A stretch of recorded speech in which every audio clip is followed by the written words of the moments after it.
Good morning and welcome. This is Sunrise Daily. I'm Ayo Makinde. From Abuja, good morning. I'm Maokpe Ogunyusuf.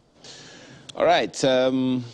It's like I'm alone between two women this morning because we have a papers guest, someone to review the papers with us, and she's Rose Moses, former editor, Daily Times, former managing editor, Saturday Champion, and she's publisher, Newsmart. Thank you for joining us this morning. Thank you so much for having me on the show.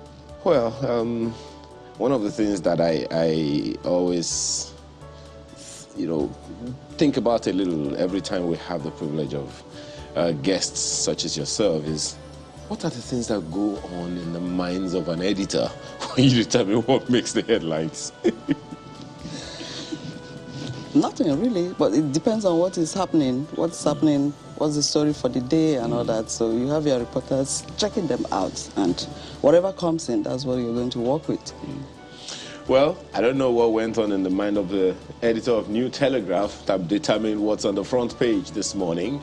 And it's talking about Mines and Steel Minister, 2.06 trillion naira gold smuggled out of Nigeria in 7 years. That's what you have on the lead of the New Telegraph newspaper this morning. And you cannot but wonder what that means as Buhari orders PAGMI to go beyond artisanal, small-scale levels, demands 6 months progress reports. 2.06 trillion naira gold smuggled out of Nigeria in 7 years. How does that strike you? That's ridiculous, actually. But in Nigeria, we know that that's basically what happens. Almost every business, you see a whole lot of funny deals going on.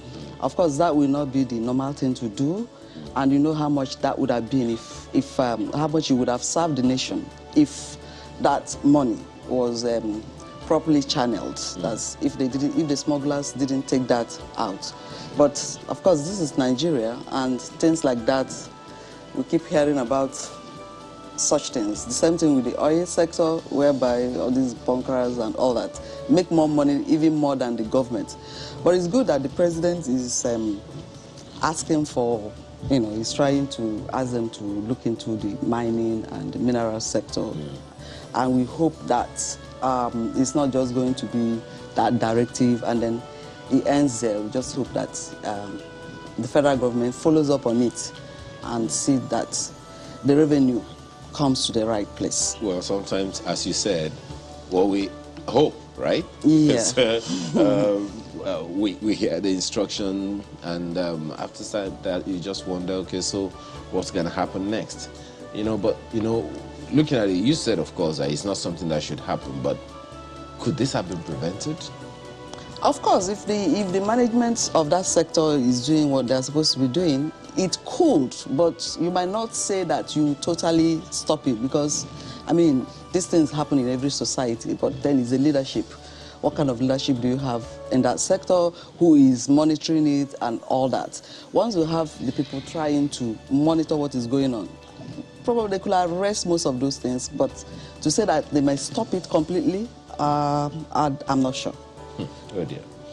Anyway, we're right beside the picture on the front page. You find this one. It's like a response to that comment by former President Obasanjo. Resource control. Ozekome faults OBJ on oil, gas ownership. Says Nigerian petroleum laws at variance with fiscal federalism. That story is on page 5 of New Telegraph this morning, and the question you want to ask yourself is exactly where is this coming from? There's been this back and forth between OBJ and Clark. And now this. Yeah, well, that issue is a bit sensitive. OBJ is talking from the position of the Constitution, and the Constitution might not be exactly what we want or exactly how you want it to be, which is the reason why there is this agitation for amendments, there is this agitation for, what do you call that, restructuring and stuff like that. The Constitution actually says that what belongs to, what belongs to the ground the people who, yeah, the minerals, the people who, it is for the federal government, it's not for the people who are living in those areas. But then that mineral or the oil or whatever it is affecting the lifestyle or the lives of the people who are living in those areas. And I guess that's what Clark was talking about, that if our lands are being destroyed, our farms are being destroyed, our environment is in shambles, so why don't we get more from such resources that are causing this havoc for us in our community? And it's based here, so why shouldn't we be the first people to get something out of it? So I guess that's where the issue is. But constitutionally, yes, the minerals belong to government according to constitution. So Obasanjo might be right, or he is right, but people are agitating for a review of such aspects of the constitution. All right, well, there's more on that on the inside pages. Page 5 of New Telegraph has the full story. But then talking about resource control, hope dims on deadline for new revenue formula. That's what you have right above the nameplate of New Telegraph this morning. And guess what? Local government favored with 3.13 trillion, beg your pardon, 3.13% rise. Where did that trillion come from? Anyway, that's what you have on the front page. And I guess all of that, I'm pretty sure that other papers are going to be talking about this morning. But that's the New Telegraph this morning, Melbourne.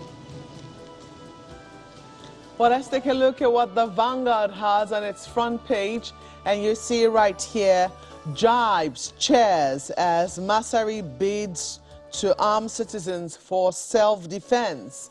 They have the story on page 5 for you. That story broke yesterday where we saw the governor of Katsina State speaking Hausa to, I think it was a press conference with journalists, and basically saying that citizens might need to arm themselves.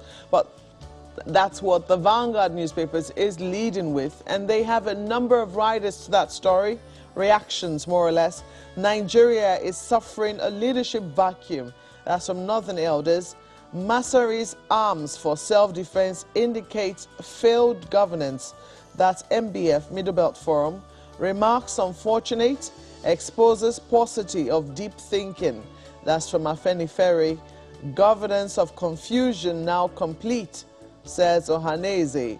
It's an admission our security forces can't defeat bandits. That's from CAN. Self-defense is first law of nature. It's from ADF. It will lead to a further breakdown of law and order. As the Arawa Consultative Forum, it will balance use of terror by bandits. That's from Arawa Defense League. What do you make of this story? Well, the story is very explicit. The whole thing about it. Yesterday when this story broke, I mean, it was very worrisome. How can a chief security officer be asking people to carry arms and defend themselves? I mean, just like Ohaneze and other groups there said it, is admission of failure on the part of government. Are you now saying that all of us, I mean, we are just on our own? We don't have any government, nobody to, fight our cause. If everybody carries arms, for goodness sake, what kind of society are we going to be having? And in any case, if you go to these villages where so many people are poor, poverty is just the issue in Nigeria right now. How many people can even afford to buy any weapon of such? Somebody was just saying that an AK-47 is like 0.5 million. So those villagers, can they afford such, assuming we even accept that this is the right thing to do? I mean, the position of the governor is very worrisome, but I want to believe that maybe he's overwhelmed. He's overwhelmed by what is going on in his states and most part of the north. Not just that, most part of the country where this banditry thing has become the order of the day. So he might just have said this out of frustration. It's very funny. And this is the same governor that we saw sometimes taking pictures with the bandits, and even the thing was just trending all over the place.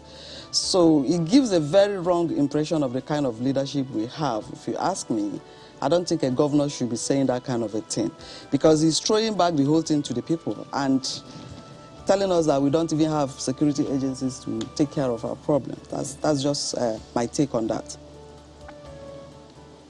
Well, there's some context. 3,000 policemen is, well, let's say security operatives, what he says Katsina has. He's told the people that vigilantes, you know, they will have to set up vigilante groups. And he said specifically, you have to be generous if your village is trying to set up a vigilante group so that you can help arm your own vigilante group. Otherwise, these bandits will come for you. If they do come, they'll collect ransom, they'll kidnap and they'll collect ransom and use it to buy more arms to terrorize you.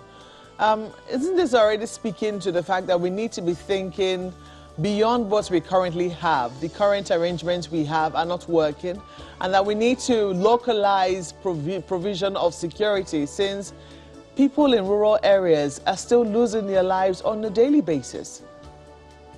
Yeah, if we are talking about improving on the vigilante, we are talking about improving on our security forces, that's okay. But if he says, which is the impression everybody got yesterday, that we should well, the people of Katsina, where these things are happening, that they should arm themselves and fight back. I think that's where the issue is. Probably he was saying this out of, like I said, he was saying this out of frustration. What he may have meant is exactly what you've just relayed back. But if he's saying that people should arm themselves, that is an admission of failure on my part, and I don't think that is right. But we can improve on our security, because obviously we are not having, we are like not having much people protecting us from these bandits. It's like Nigerians are on their own, and anything that happens like this, you get to hear stories, as was said yesterday by Masari, and that's very worrisome. That's very, very worrisome. But we can improve on our security operatives, yes. Okay, I'll take two more stories. I'm just going to leave you to pick whichever one you want on the front page of the Vanguard. Our headquarters under DSS operatives siege. That's from Sislak. Sislak raises alarm. That's one of the stories there. And 2023, anxiety in INEC over exit of commissioners with civil society backgrounds, proven integrity. That story is also making the front page of Vanguard newspapers. Which would be your preference, and what would you like to say about any one of them?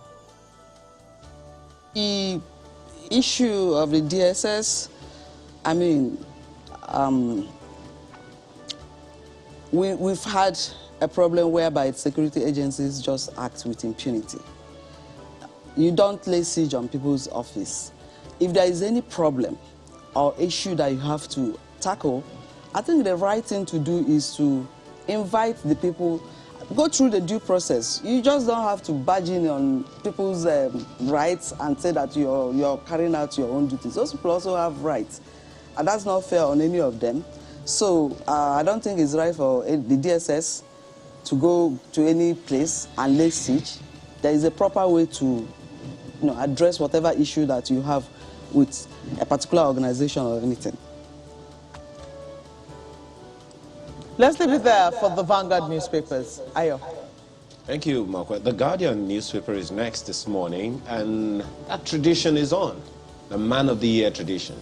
This morning, that's what you have on the front page of the Guardian newspaper. And it says, proudly Nigerian, proudly African. Who it is? I'm pretty sure that it'll come right on your screen shortly. But right on the bottom of the page, you also find this story among one of two. 134 million Nigerians without NIN as linkage with SIM deadline ends tomorrow. 134 million Nigerians still without NIN. Without name? I guess what the Guardian is talking about is that 134 million Nigerians that have not registered. Okay. Who do not have national identity number. Yeah, that's it, and that is sad because I know they've postponed this development a couple of times, but you trust Nigerians. They like to be chased to do such things. I mean, some of them want you to whip them into doing it, but I'm not sure how many people will agree with you on that. Well, it's two ways, because also you go to register sometimes and you know it's like a Herculean task doing that. You get to the place, what you see kind of discourages you, and it's not everybody that may have the temperament to withstand that. So some of them will just leave. After all, it's Nigeria. But elsewhere where these things are easily done, I don't think we will have that kind of large number of people having apathy for such development. So it's sad, actually. Well, perhaps that's just like some kind of rude awakening, if one might say, for the authorities to know that this is how much work you still have to do. 134 million Nigerians still do not have national identity numbers, and the linkage with SIM deadline is tomorrow. But what do you make of the Guardian Man of the Year? Oh, additional. Of course, it's a very good choice. And I don't think anybody will say that Guardian made a wrong choice. Additional, as we know, when he was the Minister for Agric, we saw the revolution in that sector. And he's been doing very well in the bank, African Development Bank, that he's in charge of. So even when they tried to remove him, he even kind of pulled out of it and then say, you can go ahead and probe me and all that. And they did it. America was involved and all that. And still, nobody found anything enough to remove him. So I think it is a very good choice by the Guardian. Any day additional is a good choice for such. And being Guardian, I believe strongly that is, you know, it's on merit. It's not one of those things that are bought or stuff like that. So I think it's a good choice. I wonder how much you have to buy it if you had to buy Man of the Year. Well, that's the Guardian newspaper this morning. Marquette. Well, let's look at leadership, and they have this one. Retirees groan as states owe billions in pension arrears. That's the lead story. Governors dancing on pensioners' graves. That's from National Union of Pensioners, Kaduna, Plateau, Lagos, Kwara, Anambra, Oyo, Niger, up to date in payment. Dearth of funds, a major challenge. That's from defaulting states. Federal government releases 16.67 billion naira for accrued 2021 pensions. So that's the lead story on the front page of leadership newspapers. Retirees groan as states owe billions in pension arrears. What must we do to get out of this rot where states continue to owe pensioners? It's truly a shame, isn't it? It is actually, and it kind of gives an impression that we really don't care about those that serve the country. And it's also not helping those who are serving, because it kind of promotes the corruption that we talk about. If I'm watching a pensioner going through all this crisis, and I'm working right now, the tendency is for me to ask myself, is this where I'm heading to? Will I want to be treated like this when it's my time? So I think we should do something about pensioners. These are people that serve probably the country, serve their organization, serve wherever they served well. And when they finish, it is their right to be given their pension.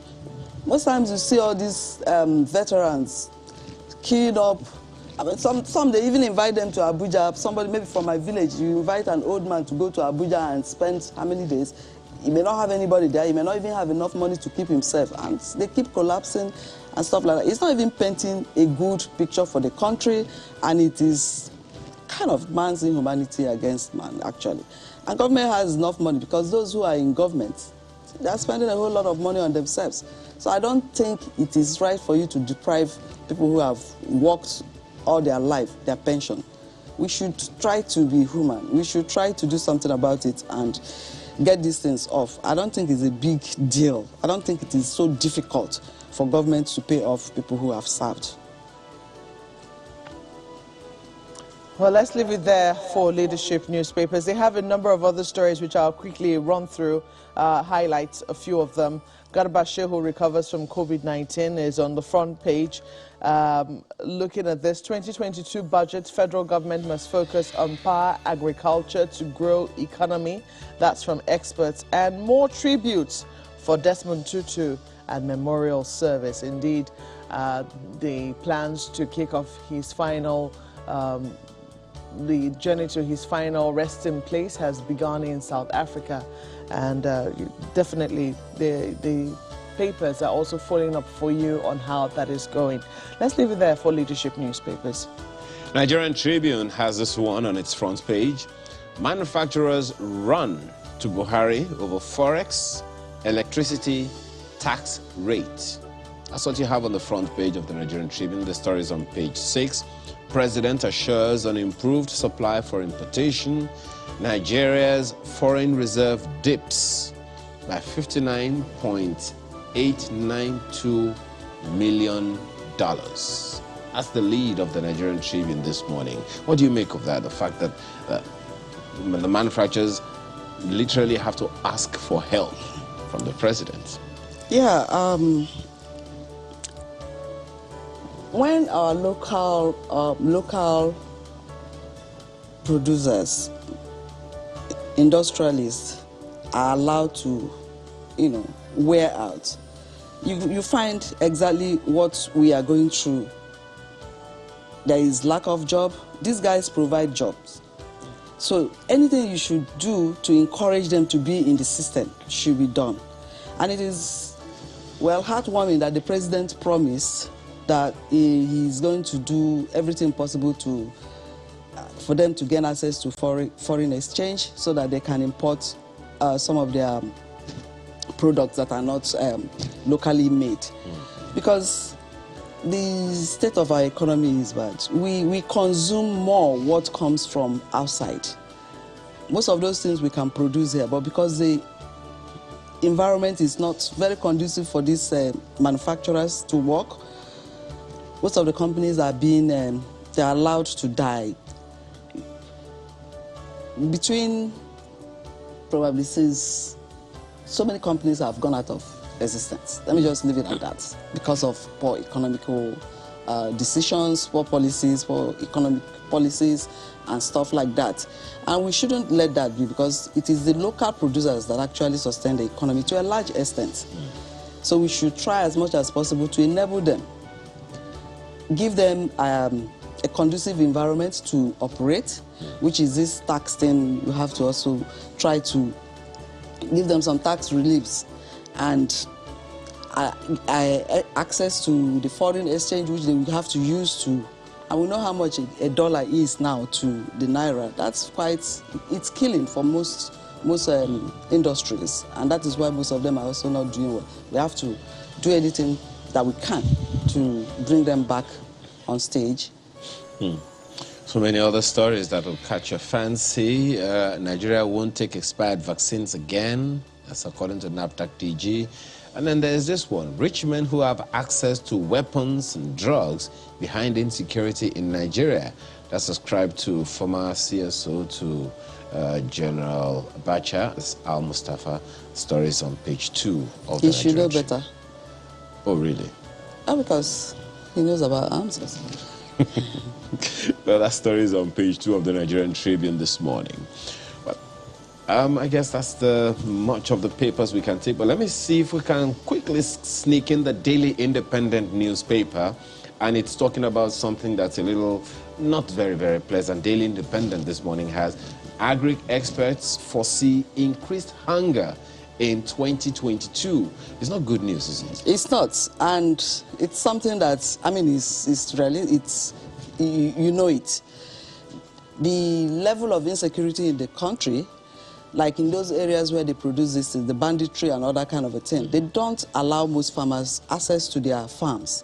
It's already showing. If you go to the market now and you want to buy certain things, you come back screaming because the prices are so out of this world. So it's a very sad one, because we have to really address the insecurity in the country.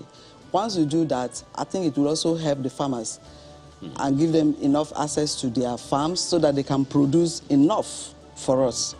So for them to say that 2022 is going to be a very difficult year, except we address the issue of insecurity. Doesn't sound good. It doesn't sound like good news. And let me just hope, as you said earlier, hope that, I mean, everyone who needs to do something about it will do something about it. Well, we want to thank you very much for being a part of our program this morning. Rose Moses is former editor, Daily Times, former managing editor, Saturday Champion. Former editor, Saturday Former Champion. editor of Saturday Champion, and she is publisher, Newsmart, an online magazine. Thank you very much for your time this morning. Thank you so much. We're still in the space of reviewing the year 2021, looking forward to 2022. More on that after now.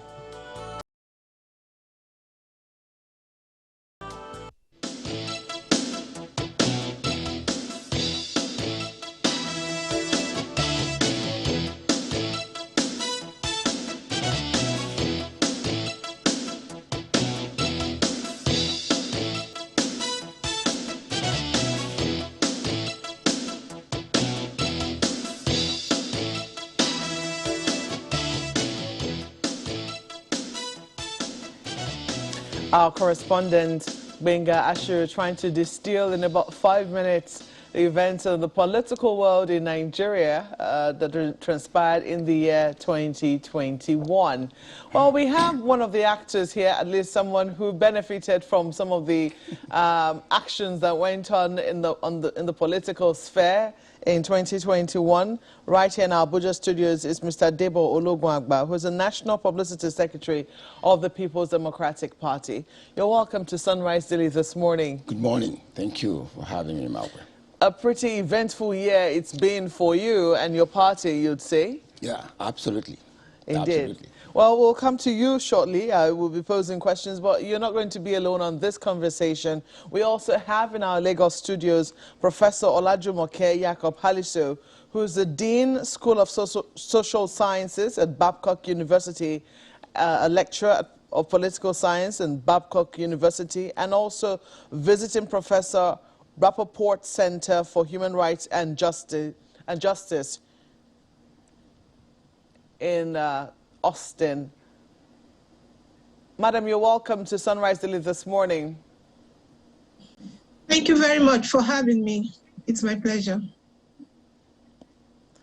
Oh, my apologies. I see you're joining us via Zoom in Ogun State. I thought that you were right in our Lagos studios.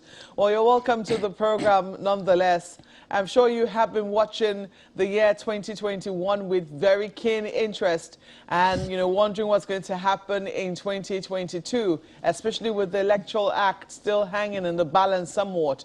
How would you assess the events of 2021? Thank you very much, Maupe. And just to take a moment to commend you and the Sunrise Daily team for the great job you've been doing with this program over the years. I'm a fan, to put it mildly. Now, 2021 on the political scene in Nigeria has been a train wreck.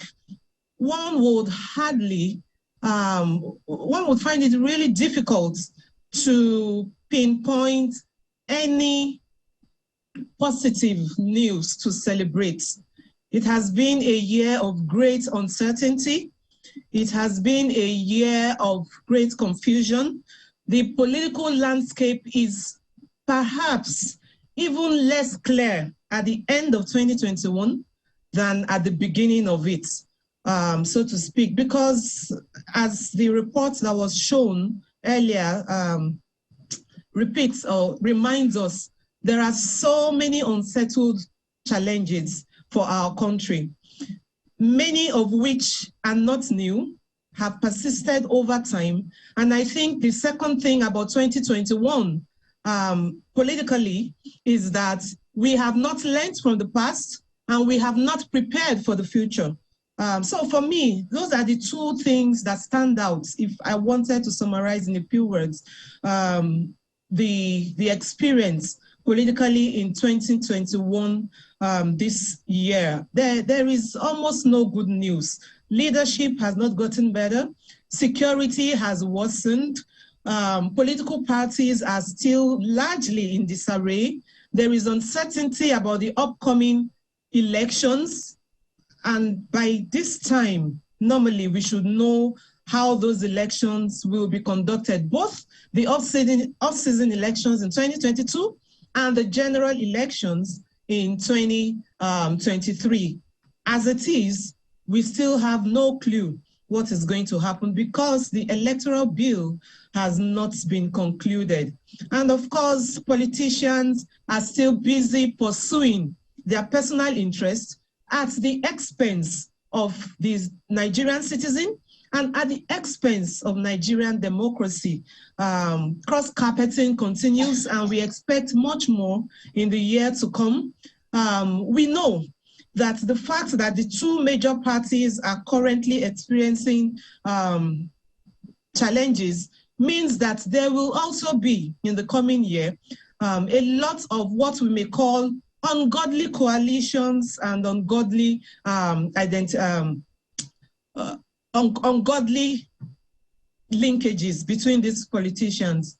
What worries me is that it seems for Nigeria, 2021 shows us that we are taking 2 steps forward and 5 steps backward all the time. Permit me to pause here to allow you to continue with the interview. I'll speak more later. Well, I do not know if our political actors will agree with you in terms of what you've just described in terms of the uncertainty in this fair.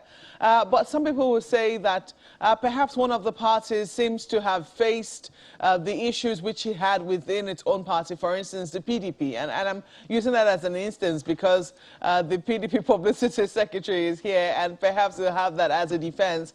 I do not know what you make of how the PDP has how they've handled their own convention this year and emerged. Would you say that they look set to go into 2022, or would you say that even they still need some work to be done? Okay. The PDP, there is a narrative, and with due respect to Mr. Ologunagba, who is with us here, there is a narrative that the PDP has pushed very hard this year, and that is that Nigerians made a mistake in 2015, and that Nigerians will make a mistake again in 2023 if they choose the APC. And they have good reason to put forth this narrative. And so I have seen the party work very hard to begin to try to present itself as the only viable alternative for Nigerians. And the convention is an example, in spite of the clashes between the big elephants, which unfortunately I am not optimistic have ended, because there will still be more court cases, there may still be more disagreements that will keep the party as splintered as we have seen it in the last several years.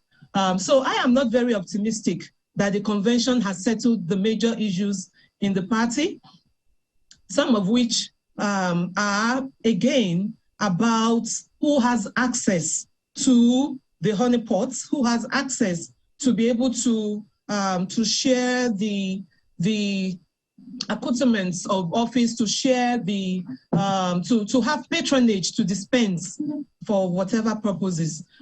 For me, I am not looking at the trees, I am looking at the forest. I am asking if the PDP is a more democratic party and is a party that will deliver democracy for Nigerians. And I remain uncertain, I remain pessimistic, and not just about the PDP, let me be clear, about the APC and about the other parties that are having a slight showing, even though the others are really small, so to speak. So I guess my own view is bigger than just the convention. I am looking more at whether there are any significant changes that we can point to concerning the character, concerning the trajectory, concerning the future of whatever the PDP has to offer for Nigerians?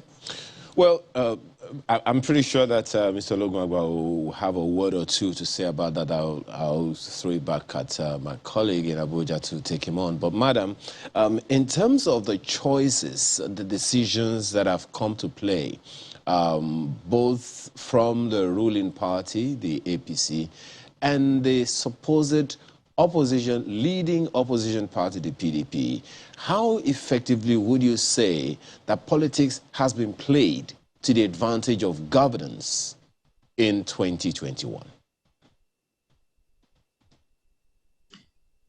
Thank you very much. It is very important that democracy is not just a system of government that allows the majority to rule, but that also gives space for the minority to also check the majority and also benefit from government and governance and from politics, so to speak. The PDP has valiantly attempted to provide some opposition to the APC in the past year.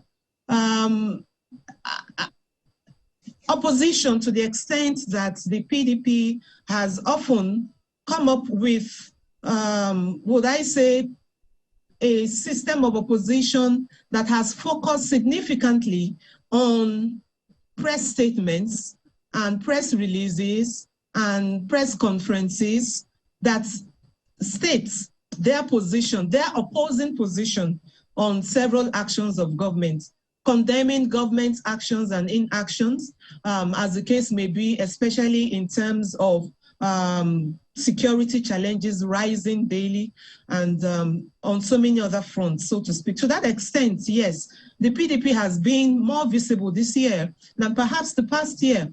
But you know, opposition is not just about the press statements. It's not just about the conferences with the press conferences.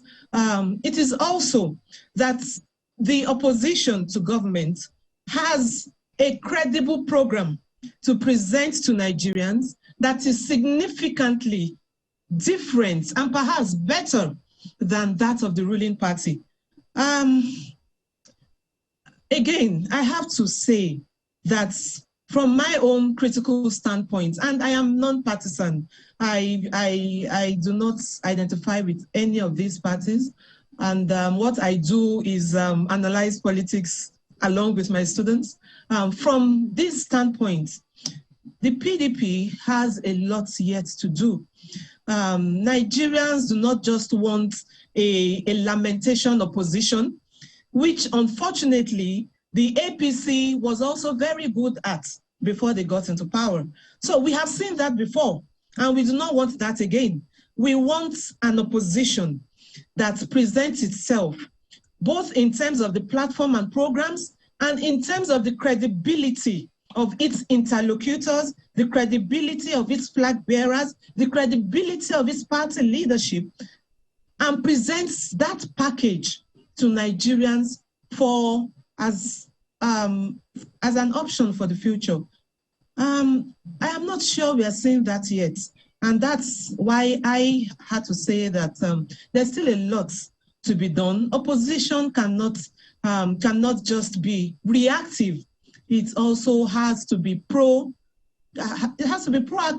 We do not run a parliamentary system like the UK and other countries that do. In those systems, the opposition have already their own shadow cabinets. We do not have that, but the preparedness to take over government is basically what I'm trying to pinpoint. Well, I am not seeing that from this PDP, I would say. It's interesting that you mentioned shadow government, because we also understand that there is some, group of people who have put forward some kind of shadow government. You will speak to that one later. But let me see if I can take Mr. Ologunagba up on some of the issues that you have raised. Well, you've listened to Prof talk about some of these issues.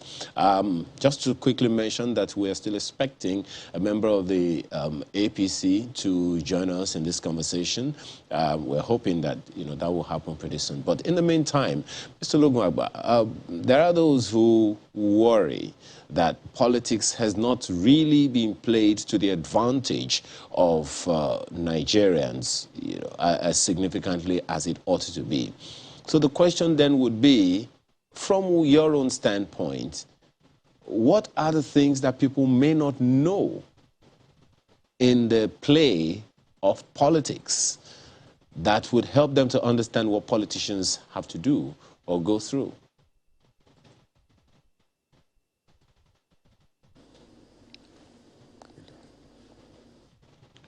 Okay, sounds like he cannot hear me. I don't know, Malpa, you want to help out with the question? Well, you might need to retake your question, Ayo. We can hear you now. Okay, good. I was asking Mr. Ologunagba if there is something that Nigerians need to know, the challenges that politicians may be going through that make some things work or not work to the advantage of the people that they are vying for office or are in office to govern. Thank you very much, Ayo, and good morning. I can tell you basically that the essence of being in politics is to solve problems. And so you can't come forward to begin the issue about what problems you have. There are challenges, and you must attend to that. However, the biggest challenge for Nigeria at the moment is the fact that we have a party that came into governance with propaganda and lies, and people believed in those propaganda and lies, and then they have taken Nigerian for granted. And that has been the challenge. The challenge is not about the country or the individual people that are politicians. It's about the government that decides to come into governance by lying to people and by creating a situation that they never planned to solve, by making it look worse than it was. Now, the expectation of Nigerians is that they will have a government that will be responsive, that will provide them security, and in every sphere in the last 7 years or so, Nigerians have been at the receiving end of security. When you talk about politics, it's not so much about who runs what. It is about what do you do for the people. Nigerians are now in gloom, in pains, by reason of this incompetent government that we have. So the challenge is not us as a Nigerian or as people, because Nigerians are very, very trusting and very accommodating and understanding. But the challenge we have today is that we have a government that is not responsive, that is very arrogant, that believes it has solution to every problem, and is unwilling to listen to even the opposition when they give advice or alternatives. I listened to Professor very succinctly, and he raised so many issues, particularly in relation to opposition. The opposition is part of governance. And it is only when the government in power is willing and believes that the opposition has something to contribute in the interest of the country that you make development and you make progress as a nation. Before now, the PDP government was willing to listen to professionals, to experts. But in this government, there is no plan and there's no acceptance of anything that is beyond their own scope. And that's why we find ourselves in where we are today as a country. So the challenges is more about people in government today rather than Nigerians and what the individual politicians have. A government that comes in without a vision, without a mission, that is a contraption of strange bedfellows. That's why they don't have a vision, they don't have a mission for the country. And you find conflicting interests from different angles of government. So that is the challenge, not the individuals. So it's a government policy, it's a party that came in without a vision for Nigeria. And that's why we have the challenges we have today, particularly in the area of security. You recall that under the PDP government, the issue of security was being contained. And there was a conscious effort to make progress. However, the APC, because it came in on propaganda, brought in so many dimensions of ethnicity, of religion, and that affected the fight on that front. Today we have it, and only just yesterday, and sadly so. So many people have been killed in Zamfara. Now, as a nation, we became mute to violence, and this government does not even talk about it. They only condemn. They have no action. What's interesting is we call on the government. My sincere apologies. Declare its position and its relationship with perceived connection and complicity in security. My apologies, Mr. Olungwabga. Just 1 second on some of the issues that you have raised. You also heard, Prof, you listened to her, you said. You also heard her say that most of the time the opposition party is supposed to provide an alternative, a proactive alternative, as opposed to being reactive all the time. So, and there are those who have also questioned why the PDP has not played the significant role of an opposition party that it is supposed to play over time, especially ranging from some of the issues that were raised in the report that we played before this conversation started. How would you respond to Prof's position that PDP has not been proactive, but rather reactive? Well, it depends on where you look at it from.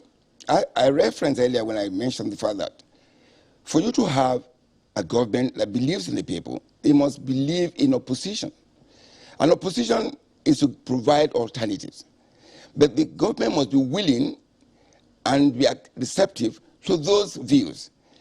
The PDP has always constantly provided solutions as an alternative to this government. And you will notice that the government has always refused to even listen to opposition. Beyond the opposition party, there are critical sectors and stakeholders in the country, particularly experts on the economy, on fiscal policies, on the issue of security. Experts, retired generals, retired security experts have provided solutions that this government refused to take in. So it's not so much about the PDP not saying a particular thing or not leading the way, but the PDP has shown consistently that it's an opposition that is worthy, properly so called. You recall in the Electoral Amendment Bill that is ongoing, you will recall the opposition of the PDP. The PDP led the way, particularly on the issue of the electronic transmission of results. The APC never wanted that. They never wanted that. And the PDP created the leadership in the area of opposition and saying, look, this is the will of Nigeria, and you can't bury it. As a matter of fact, it took the courage, and the very courageous caucus of the PDP in the National Assembly, especially in the House of Reps, to take a stage a walkout. That brought it back onto the bill. And to ensure that they make sure that this doesn't go through, they came back with a camouflage of the issue of party primaries. Again, that shows you the government that is unwilling to have any alternative view, and that is why we have the challenge we have today. So the PDP has been consistent in providing alternatives and critical issue, because democracy is about elections. And the election must be free, fair, credible, and transparent. The APC never wanted that, and the PDP has been in the forefront to say, we insist on that, and we continue to insist on that. And I'm sure that Nigerians decide and have decided that they must have credible election in 2023, and one of the pillars of that is that the Electoral Bill amendment must be signed into law, particularly as it relates to the issue of transmission of election results from the units up to the level of the collation centers and all the way. Well, there are some other issues that were raised by Prof, and I am sure you would want to speak to some of them. But we'll take a short break and take a few messages. We'll return to continue. Do stay with us.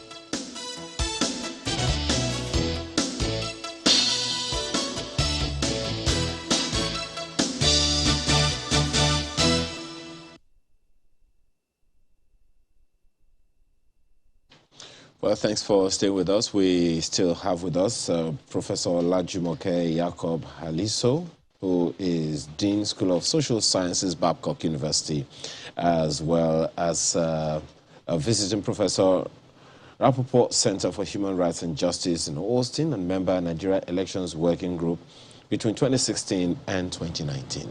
Well, before I go back to Abuja to talk to Mr. Lugwagba, Prof, some of the issues that have been raised, that you have raised, of course, Mr. Lugwagba has attempted to respond to some of them. But in terms of, I mean, looking across all political parties now, in terms of internal politics, what is missing? One of the, I ask this because a good number of political migration, if I can use that term, happened in 2021. And there is always one reason of, okay, it's because I'm not satisfied with what's happening in my party, so I'm going to the other party and all of that. In terms of intra-party politics, what is missing? There are those who will wonder that if we do not address that properly, well-meaning Nigerians may not want to join politics or come into politics. What's your take on that?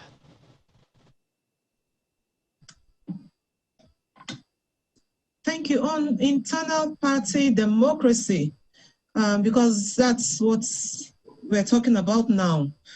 The first thing to say, and I want to quickly just refer to something that Mr. Olugwagba said, that democracy is about elections. I thought I heard something like that. And I wanted to react to that first, because democracy cannot be about elections. And for me, and for those of us who think about politics, that is one of the fundamental problems with Nigerian government and politics, because the major political actors have the mentality that democracy is all about the contest for power that elections are. And unfortunately, it is not. It is true that democracy is nothing without the contest for power, but at the same time, democracy is not all about the contest for power called elections. That's to say, that's to use that to foreground a response to your question, because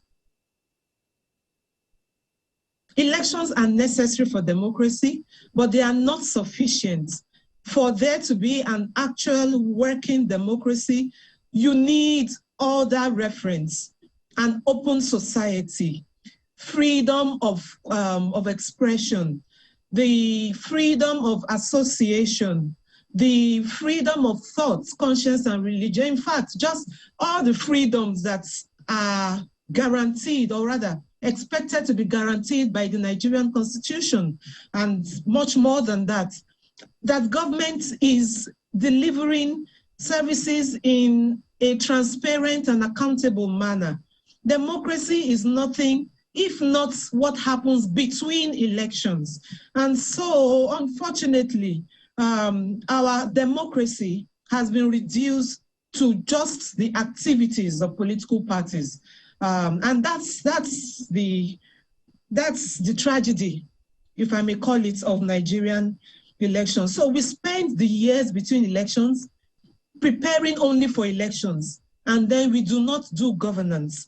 We do not take care of the citizens. We leave office the same, in fact, perhaps worse than whatever party met it. Internal party democracy is one symptom of the lack of democratic principles and values in Nigerian society. the fact that some political barons can think that they own political parties is problematic, because at the root of Nigeria's political parties' internal democracy problems is that mentality by setting very, very small groups of people who think that the party belongs to them and must always belong to them. And in Nigeria, more senior political scientists than myself who have researched on this have concluded that Nigeria does not have real political parties in the true sense of the term, comparable to the democracies that we want to mimic, that we want to be like. Because how do you have political parties for which you do not know their members? And I understand, I know that some parties, the APC and so on, have tried to sort of, to appear to remedy that, you know, by doing party registration and giving cards and all that, you know. But we have a long way to go, to the extent that the ordinary Nigerian does not perceive of the political party as the platform for the articulation, the aggregation of their political interests. Because parties must not just be there to contest, they are to represent interests. So representation is not just putting people in political office and calling themselves representatives in the House of Representatives. No, representation, it must be representation of interest, and it begins at the party level.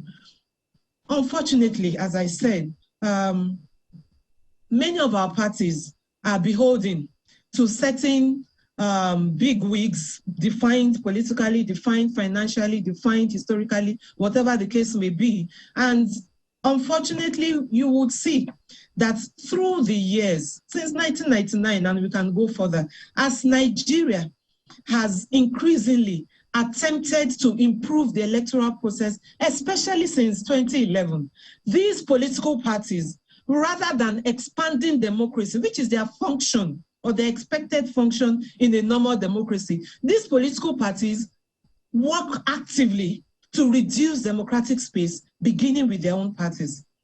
And so that means that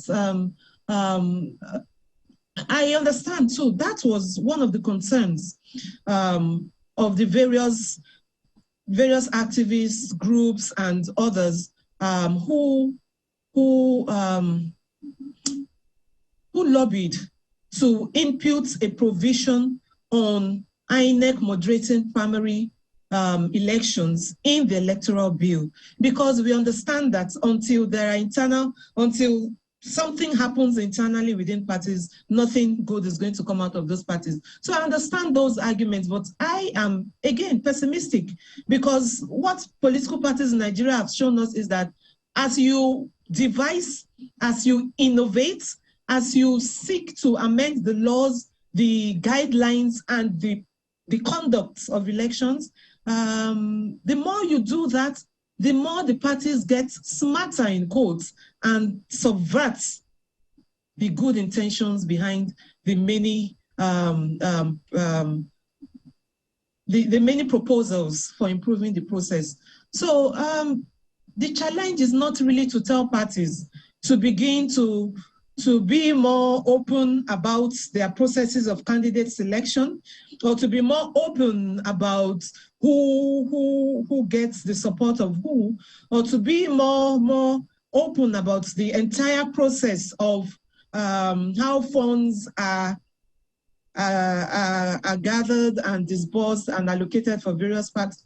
It actually goes to the foundation of the ideology that our political parties in Nigeria have.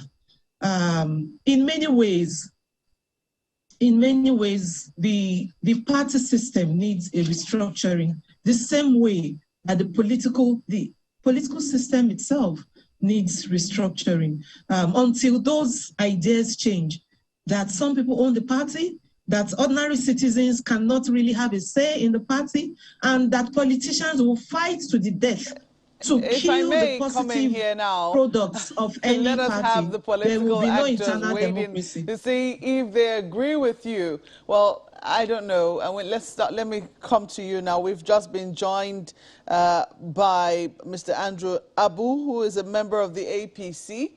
You're welcome to the conversation this morning. Yeah, thank you for having me.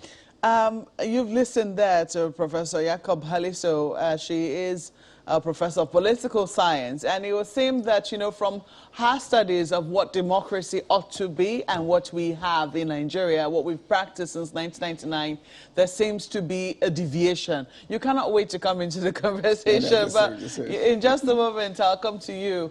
And it looks like she is also blaming political parties for this. A very remarkable statement she made that, you know, in spite of the creative efforts to try and expand the space, it would seem that what political parties have been good at doing is trying to shrink the democratic space. Is it a statement you agree with from your experience in your party? Not completely. Okay, so before making any statement, I would want the prof to know that our democracy is still evolving, and there will still be issues here and there. We've been on a very stable democracy for just about 21 years. Evolving for good or for bad? Because some people will say on the outside of the political parties, it would seem that we're evolving. Are the political parties evolving as well? Well, it's a mixed bag of a lot of things, okay? So while it might seem as if we're not evolving positively, I mean, we've made progress. We're not where we were when it comes to, you know, political participation and the awareness that have been created, you know, over this period of stable democracy since 1999. So, and yes, it's still a work in progress. You know, are there issues? Yes, there are issues. You know, are there issues that people are working towards, you know, solving? Yes. But it might not be as straightforward as people expect it to be.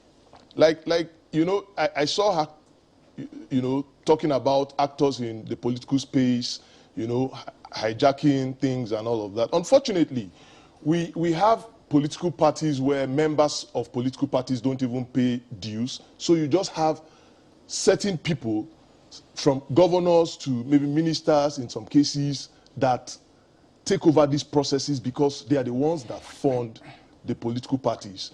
And you cannot run a political party without finances, you know. So by the time people see the need and see the importance of paying their dues and actually being a member of a political party, I think we can now start having situations where not just few people take over things that is pertaining to everybody that belongs to that political party, you know. So I know that in my party, for instance, we are gradually creating that consciousness of people taking charge of the process.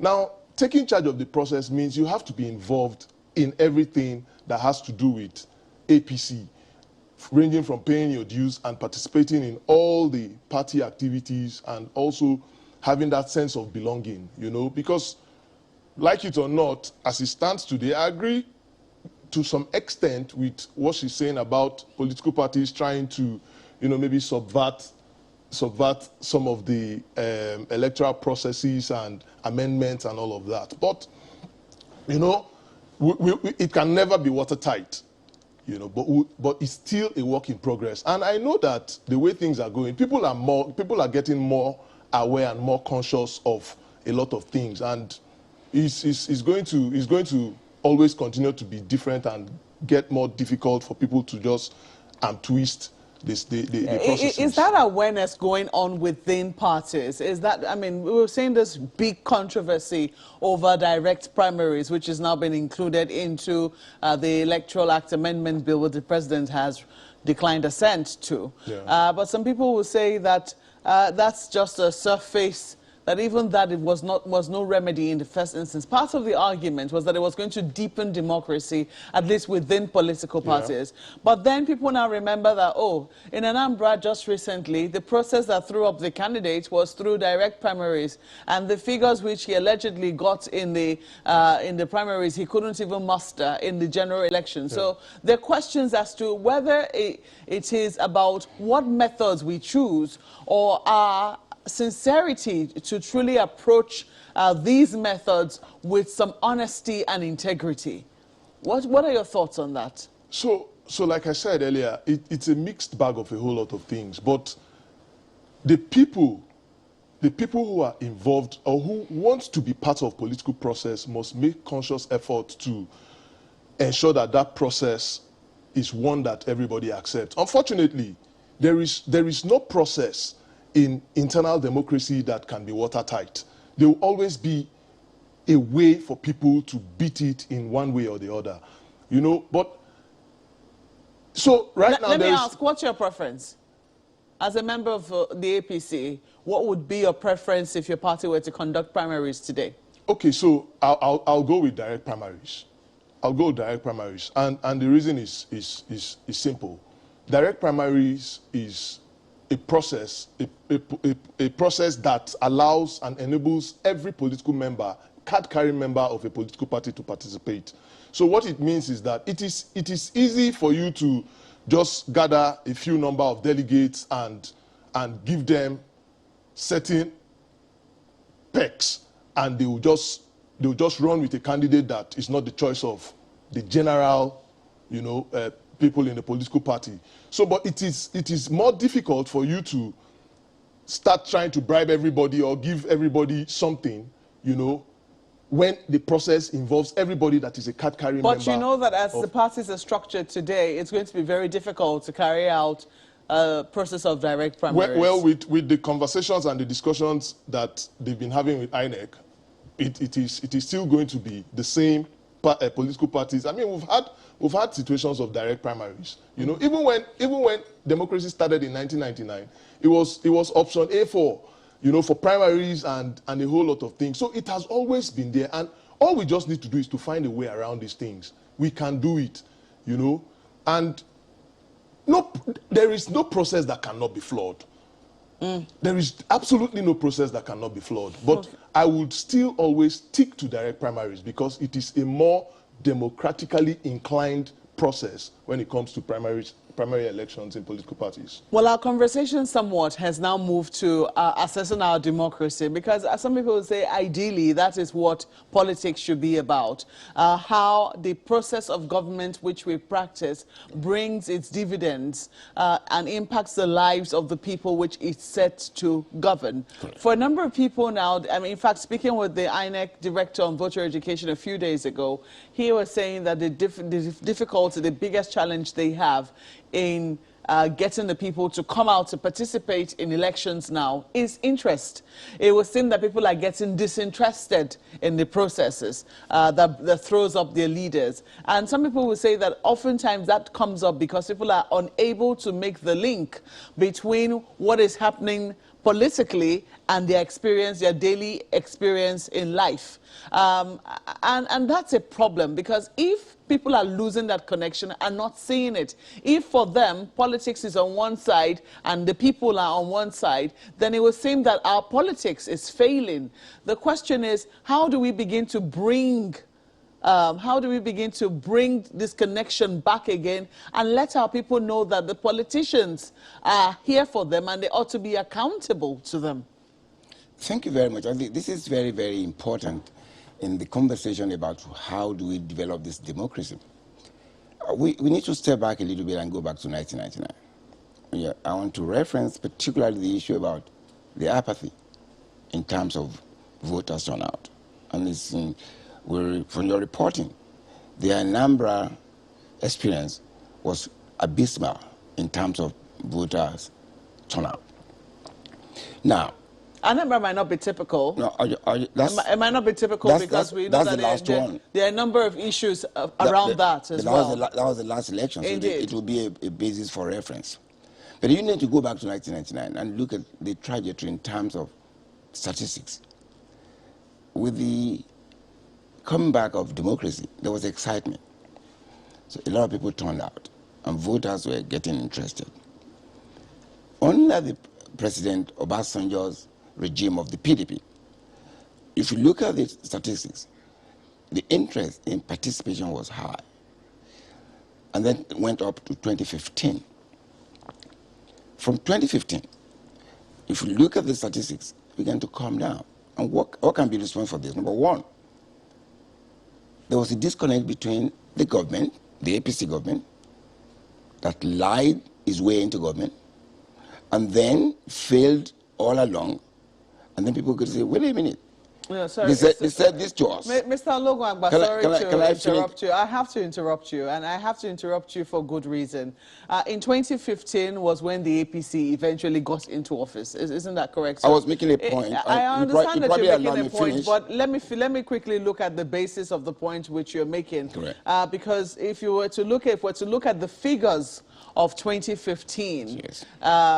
That's when the APC just got into office. Yes. So that means that the elections that were conducted that year were conducted by INEC, and you're looking at a trajectory of elections. It cannot be that the people they've not yet experienced the party. How can that be can we move the basis? When I finish that point, probably you will now get the connection. I started from 1999 in terms of the interest and voter turnout. In 2015, it continued that way because there was excitement about voting. Thereafter, look at what happens at the elections following that. And that is a reflection. From 1999 to 2015, there was an upsurge in terms of improvement, in terms of statistics of people that participated in elections. Thereafter, there was excitement in 2015, okay? And there was voter turnout. You could look at the records. Thereafter, it began to calm down. Why? The fact that there was a disconnect between promises made and what was delivered.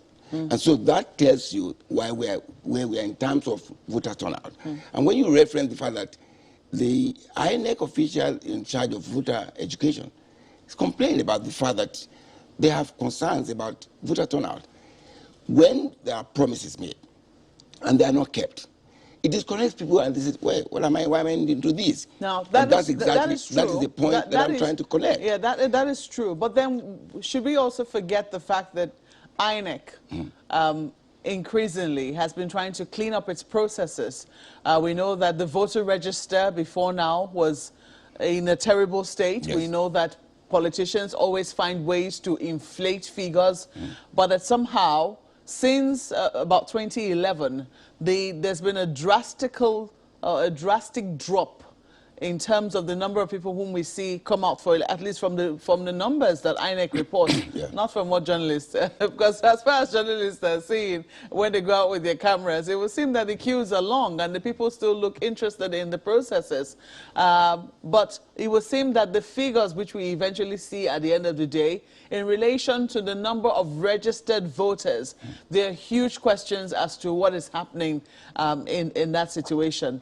How much of INEC's, will I say, cleaning up of the voter register would you say is responsible for that? Well, I can't speak to that because I don't have the figures of INEC. However, I do know that because that process, improving the electoral process, is a continual thing. We don't have data management in this country, and we know that's a challenge. In terms of, for instance, when people are dead and the names are still retained in the voter register, that's the challenge, because that will be there as a number. But I'm talking about the actual figures in terms of people that voted, not registered voters, from those years that I referenced. I think that's where we should focus on. That what are the issues responsible for that? If government does not deliver on promises made, then that gives apathy, that brings about apathy, and that is responsible for what we're going today. I mean, you reference again on the issue of electoral bill. We know that democracy, and I probably need to just correct the impression that the Prof had from my comment. Democracy, I said, is about elections. Yes, because that is the foundation for getting power.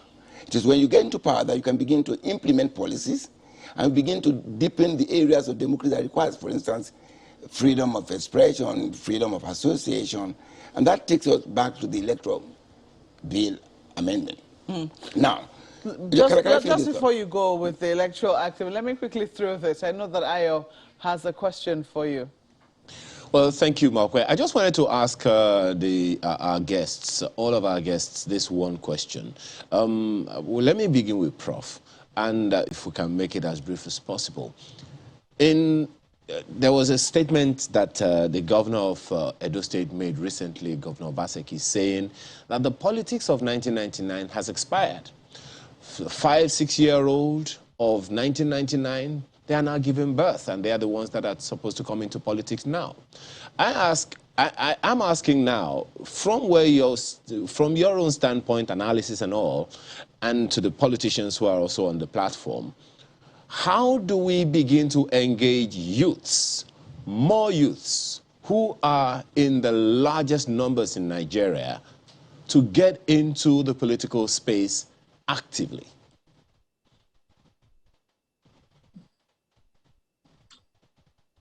Thank you. Thank you, Ayo. That is a vital question, very vital, because for me as a Nigerian and as a teacher, my whole life I'm surrounded by these youth. I have a big concern about what the future looks like politically, based on how we are treating these youth today. And part of that is the viciousness of the current system and its exclusionary nature, by which the young people often feel that their voices not only are not heard, cannot be heard, and perhaps will never be heard. And they see that unless you're the son or daughter or family member or family friend of one of these political barons, it's very, very difficult for you to rise up through the ranks or gain experience in the political party and get to any meaningful position of being able to contest as candidates, much less having a chance at winning office, and much less having the opportunity to make your contribution policy-wise to the Nigerian system. So, because we are not preparing for the future, and that future is the youth that already exists today, it's difficult to see how in the very near future they will meaningfully play a part in Nigeria's politics. So what we have that many political commentators would agree with is a gerontocracy right now, rather than a democracy. You have also what I would say is a patriarchy right now, rather than a democracy. It's a gerontocracy because it systematically makes it impossible for young people to participate in the political process beyond voting, which is their right anyway. It's a patriarchy because the system is have your view, rigged. Mr. Andrew Abu. Yeah. Okay. Nobody's going to force you into political process. You know, we're in this space today. Nobody brought us in. We saw the need to be a part of it. You know, and you must make conscious efforts. You cannot solve a problem without being involved in the process that solves that problem. So today I would want to lend my voice to the people that are saying young people should participate more in political processes, because nobody's going to drag you from your house to come and participate. It must be a conscious effort, you know, and you must have the interest. If you don't have the interest, you will not want to be involved, you know. And there's this mentality of our votes don't count, there is nothing promised that is kept and all of that, you know. Regardless of whatever you think, the votes count, you know. Yeah, so maybe it's not watertight. Like I said earlier, you know, there's no process that is actually watertight when it comes to our democracy today, you know. But regardless of all that, you must participate. You must be a part of this process. If you're not a part of the process, the people that are in that space will run the show, and you will just have to go by what they're doing. So which is one of the biggest challenge we have today. So yeah, so you can be on social media and say what you want to say, give your comments, or make your comments on anything that has to do with governance or democratic processes and all. But if you are not part of that process, there is little or nothing you can do, which is one of the biggest problems the young people in this country. So are you running a drive right now to get more people like yourself, and yes, perhaps younger, into political parties? Yes. So right now, what the APC is doing is taking the party back to the people. Okay, and only recently, sometime middle of the year, we had the Progressive Youth Conference, and it was largely to create that awareness, you know, of how important it is for young people to participate in this process. Has it been yielding results? Yes, it has. It has. Mr. Ologwagba. Thank you very much. I think my perspective is to look at what is the role of a political party. It should be part of mentoring. A generational succession plan should be there. And that's the contrast between PDP and APC. How do you start that? There must be a foundation. How? There must be a structure of a party management. You reference your reporting here. The APC has not been able to establish a national convention to provide that platform. Today they have something called Extraordinary Convention Planning Committee, a nebulous thing that is not even recognized in law. And they've said it for 6 months. It's been there forever now. And they are still planning to have a convention in February. No determinable date. Back to mentoring. It is not enough to say that people should participate. You must create the environment for them to participate. And you notice now that PDP, consciously recognizing the fact that the future truly belongs to the youth, because they are the people that vote. And if we, like the governor of Edosi said, if we are not careful, they run us out of town.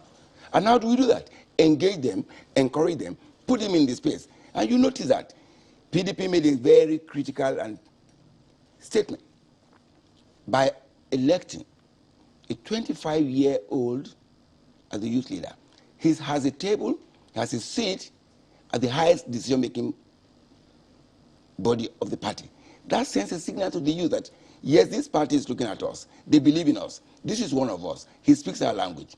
The APC, in contrast, has a 50-something-year-old man as its youth leader. I mean, that tells you that this is a disconnect. This party is not for the youth. PDP is for the youth. And you see that in practical terms, making effort, taking decisions to ensure that the youth can see themselves on the table. And so when decisions are being made about them, then they can listen. And that's why you see the PDP ready, set to go in that direction. Well, I can tell you that we certainly will be having more of this conversation come 2022.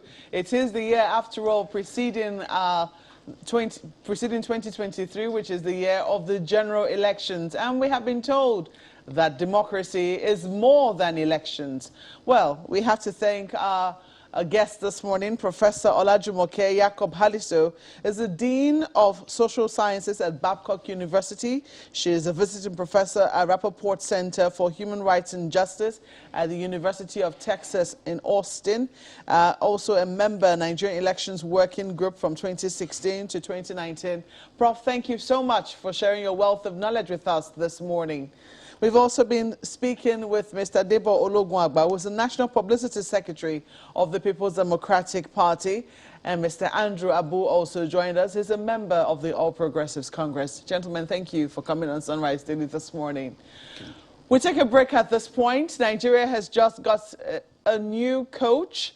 Let us see what the analysts, the pundits, have to say about this in just a moment. Please stay with us.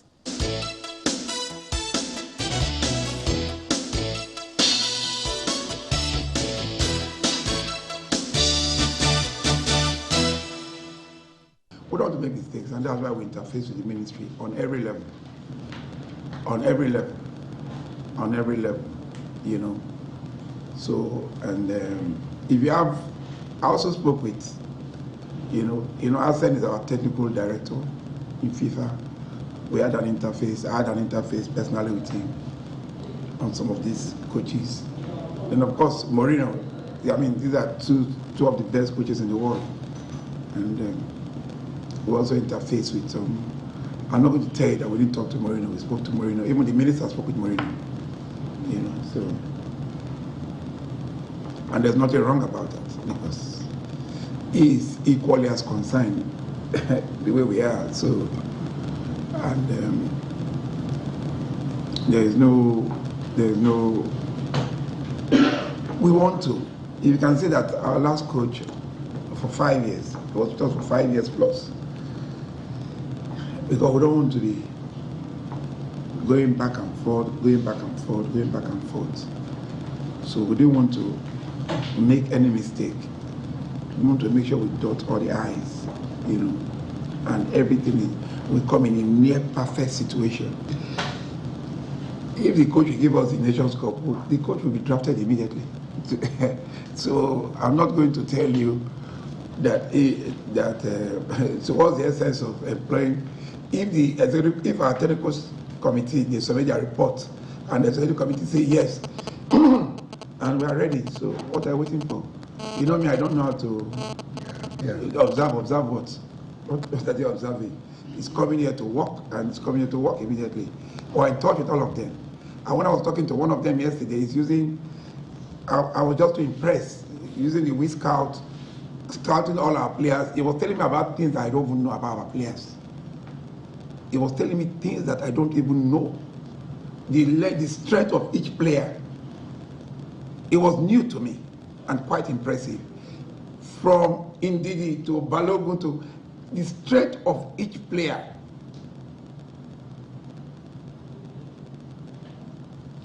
He was telling me the strength of each player, and it just took me off guard.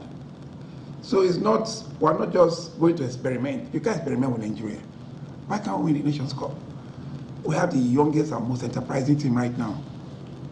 Yes, Iguabon can do it, but also somebody can do it better.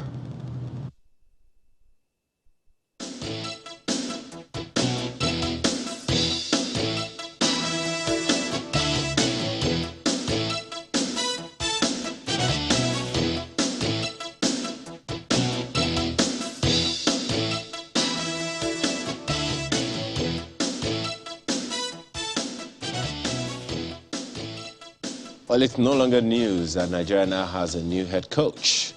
And how far so far? Where do we go from here? That's what this conversation is about, and we're having it with Shuaib Gara Gombe, who is former chairman, Gombe State Football Association, former secretary, Nigeria Football Stakeholders Forum, and chief executive officer, Green White Green Sports Center Limited. He joins us from our studio in Abuja. Thanks for joining us this morning. And we also have Mr. Kunle Sholaja, who is a sports analyst and editor-in-chief, Sports Village Square. He's here with us in the studio. Thanks for joining us today. Nigeria's head coaches have changed since 1949, about 43, almost 45 times now. And we have had quite a number of Nigerians. We have had to recycle Nigerian head coaches from time to time, and everyone else has been foreign, and now another foreign coach. I'm just wondering, how did that news hit the sports community? Well, naturally, most Nigerians have been expecting a change. Most people, including myself, were not really impressed about the performance of Gennaro.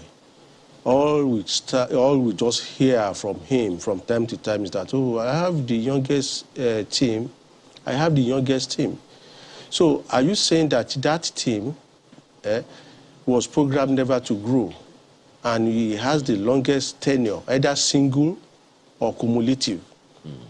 That we've had coaches going and coming. So if you add all the period they serve here in Nigeria, they were all below one single tenure of Gennaro. And we never got any positive result. We never had any developmental agenda from him, let alone implementing such. We've had foreign coaches before. We've had one Yugoslavian, popularly called Father Tiko. I think his real name is Tihoma Jelisavic. He went around every part of Nigeria, even remote area, to really exhume players. One of such was Thompson Usie, who wasn't even playing for a top-flight club. So, but when you have this fixation that all your players must be based abroad, two things will be happening. One, the domestic league will be killed. The domestic player will believe that for me to make any impact, for me to be able to even dream of getting to the national team, I have to cross the border, even if it means going to Benin Republic. So, and that is not even good for the psyche of our players. One wonders, well, there are so many things to say, even from that little thing that you've said, because one wonders what happened to the local league of the 80s. But let me take on Mr. Gombe in our Abuja studio. First of all, your own opening comments as well. How did this news hit you of a new head coach for Nigeria's football teams? Thank you so much. Ayo,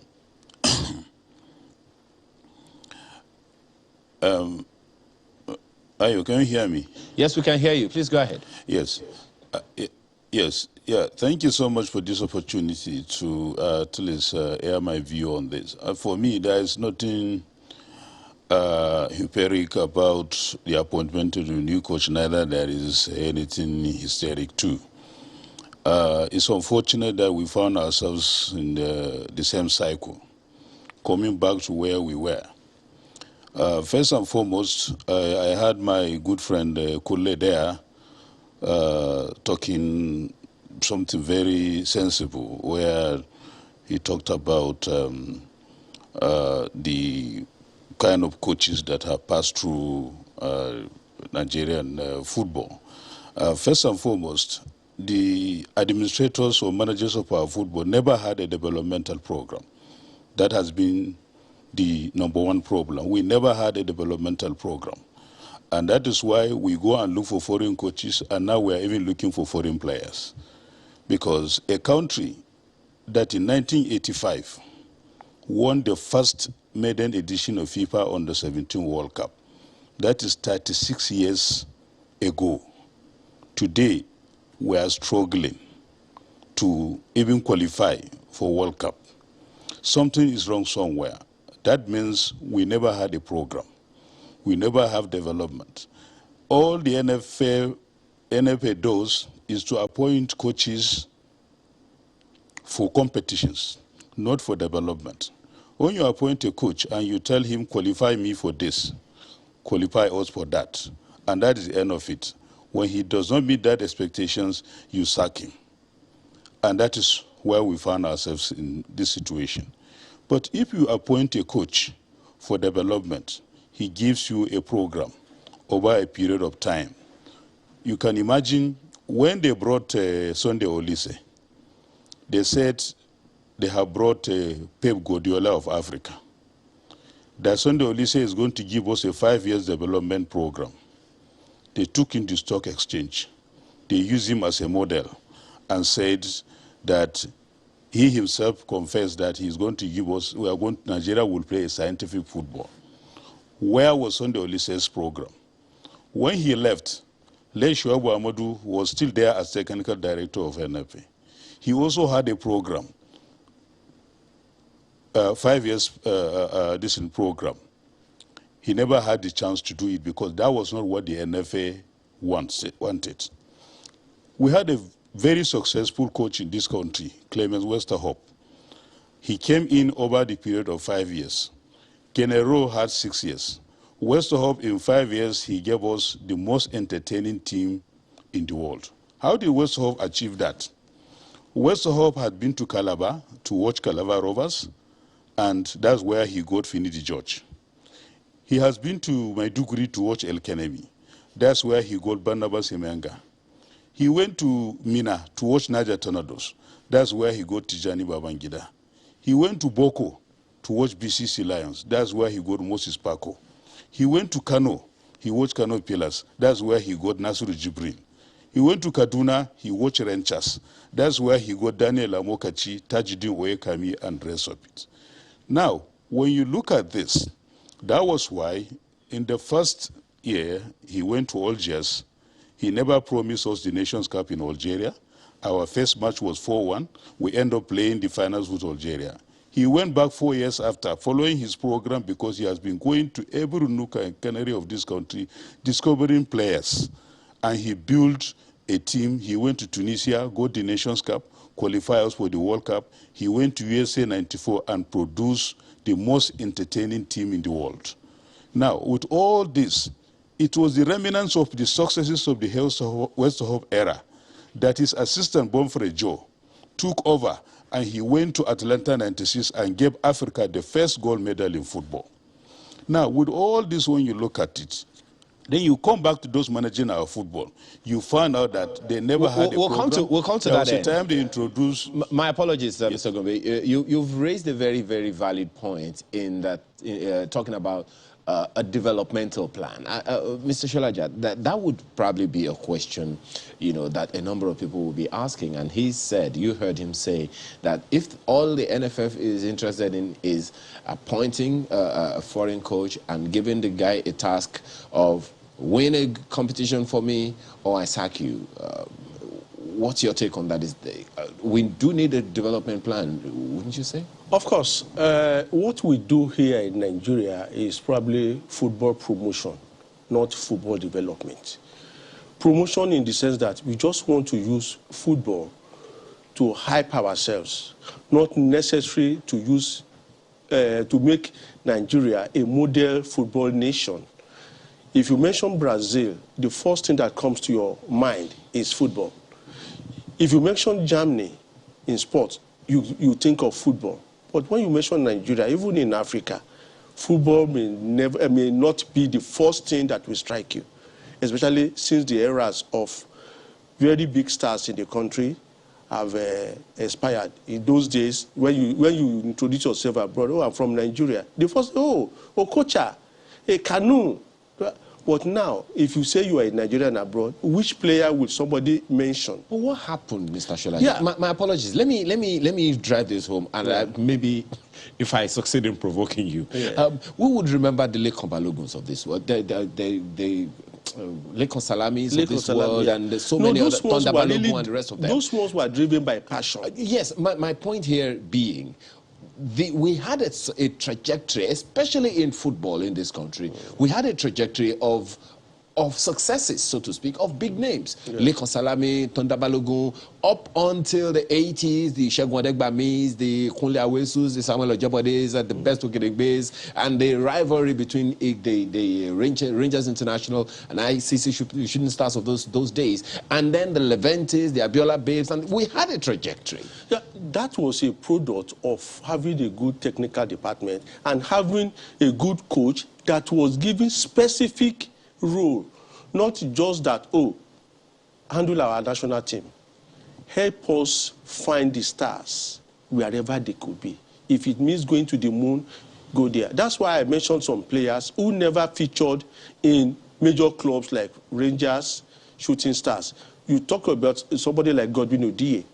He was probably one of the best last man of defense Nigeria ever produced. Forget about the era of 1977. He never played for any big clubs. He was playing for National Bank in Lagos, which was not even in the first tier of Lagos League. If somebody had not gone to watch him and bring him out, you probably not have had a player like Godwin Odie. If somebody had not gone to Asaba Tex, to see somebody like Thompson Usiye, we will never have had a player like Thompson Usiye. But what we have now is just, oh, I'm the coach. The mandate given me is to win. And that in itself is destroying our football. Because so I remember a coach, or the coach of the under 17 of France, something Jordan was his name, in 2001. He had handled the French under 16 team, as they call their own, from 1987 till 2001. They didn't even qualify for the then World Youth Championship, which is now the Under-17 World Cup. They didn't qualify at all. Yet, he was retained. Because they have a yardstick to measure his effectiveness, what he was doing. When France won the World Cup in 1998, 78% of those players were product of Jordan. Because what they were using to measure his effectiveness is how many players did he discover for us. Now, Mr. Shulajan, this is probably where we'll begin to wrap up with both of you gentlemen. So what would be your agenda, irrespective of whatever assignment may have been given to Osei Presidio? What would be your agenda as a sports enthusiast and someone who's been active in the sector? For both of you, but let me begin with you. What would be your agenda for this new head coach? I mean, if we are to develop sports, or especially football, in Nigeria? My agenda is that, first and foremost, he must, and I emphasize that, he must be domiciled in Nigeria, not staying in Portugal and saying he's monitoring players through television or through internet or anything. He must be here, because those players we are talking about, their league is on television. We watch them day in, day out. But the ones here are the ones we need to discover and also work on their psyche. So he needs to be domiciled in Nigeria. Westerhoff was domiciled in Nigeria, and he was given, not even living in an hotel, he was given a house. So he could travel to anywhere and discover players, and has his contacts too, who will help him to scout for players. Okay. Not necessarily just depending on internet-based reports to get his players, looking for Nigerians born abroad to play for us. Well, maybe because we now have the internet. Well, Mr. Gombe, what would be your own agenda for the new head coach? First and foremost, Ayo, let me tell you, those managing our football first have to identify what is the commercial value of our Super Eagles. That is point number one. You have to value what you have. You have to value your products. So when we value our products, we understand the commercial value of our Super Eagles, then we will then know how to sell it. We can't just be bringing all coaches, any coach who has failed in other global space and come in to manage our Super Eagles. It's just like bringing a Danford driver to go and pilot an aircraft or an airplane. Coach failed before? What? The new coach, has he failed before? He has failed in almost every other places he has. Go and check his CV and see. 70–75% of where he has worked, he has been sacked. We can't be turned to Nigeria or Super Eagles to a rehabilitation ground for destitute coaches. That's how they went to bring this General. He went and messed us up for 6 years. Now we are bringing another failure who has never won anything. Isn't that too strong? I mean, for knowing that he's just started, we haven't even given him a chance. No. Yes, of course, he has a CV. He has an antecedent. His antecedent is not fit for Nigeria. This guy is not fit to even coach Gombe United. Talk less of coaching the Super Eagles of Nigeria. So I repeat it. What is the commercial value of the Super Eagles? It is when you know the value of your product, then you can bring, because Nigeria, look, Super Eagles is a very big brand. We need a first-class coaches to come and coach us, not just any coach on the street to come and coach our Super Eagles. Then besides, let me even ask, what are the quality of the people in the technical committee of the Nigerian Football Federation? Well, Mr. Gombe, we could continue on this conversation. The chairman of the technical committee of the Nigerian Football Association today, what was its antecedents? In CAF, is the same person who is representing us in CAF. What was Mr. Gombe, my sincere apologies. Jesus Onik Binde. My apologies. We're completely out of time. Ahmed Yusuf. Well, we're completely out of time. I'm very sure we're gonna have to have you again to take on some of the issues that you have raised on this program today. But for now, we have to thank you very much for your perspectives on our program this morning about managing the Super Eagles. Shuaibu Gara Gombe is former chairman, Gombe State Football Association. He's former secretary, Nigeria Football Stakeholders Forum, and he's chief executive officer, Green White Green Sports Center Limited. Thank you so much for your time this morning. As well as Mr. Kunle Shulaja, sports analyst and editor-in-chief, Sports Village Square. Thank you for your time this morning. You're welcome. Well, I guess that's it for the program today. But then, Markwe, Yes, indeed, Ayo. We have some mails. We have this one from Olorunloba Adeni saying on new Super Eagles coach, in this part of the world, we always love imported stuff and even imported coaches. For once, we need to begin to look inwards. No foreigner can love us more than us. They only come in for the goodies. We won the Nations Cup with a local coach, the late Stephen Keshi, and we rose in world football. So why do we need a foreign technical advisor? That's the question Mr. Adeni is asking this morning. Henry Okeke, on a review of Nigeria's political landscape, says there are a lot of inclusive issues emanating from 2021 political landscape that will greatly determine how well 2022 will unfold. The leadership question still remains. Are we retaining the old order, or are we ready for political evolution wherein major political parties can source for young people who have the initiative and energy to move Nigeria forward? That's a question again. Peter Asa says it's actually been a year which the predictors can't predict a future possible outcome correctly.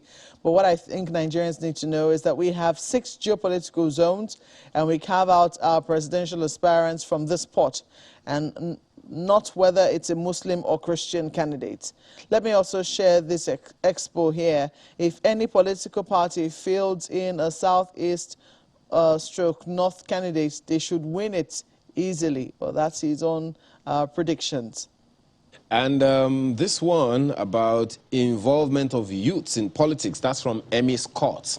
It says, the youth are quite lackadaisical and nonchalant. For instance, during elections, oftentimes the youth will use the street to play football instead of going out to vote. Who are the ballot box snatchers? So the youth have virtually missed it. Until we channel our vocal voices on social media to mass movement for a better change of the political space, the youth will always remain as onlookers. Well, we also see your mail, Elizabeth Okoho and Mr. Festus Akimboyewa. Thank you so much for responding to the issues which you raised this morning on Sunrise Daily. It's the last Thursday for the year 2021. Can't believe the year's almost to an end. It's the eve of New Year's Eve. Thank you for watching. I'm Mark Welgun Yusuf. See you on New Year's Eve. Okay then. Have a wonderful rest of your day. I'm Ayo Makinde.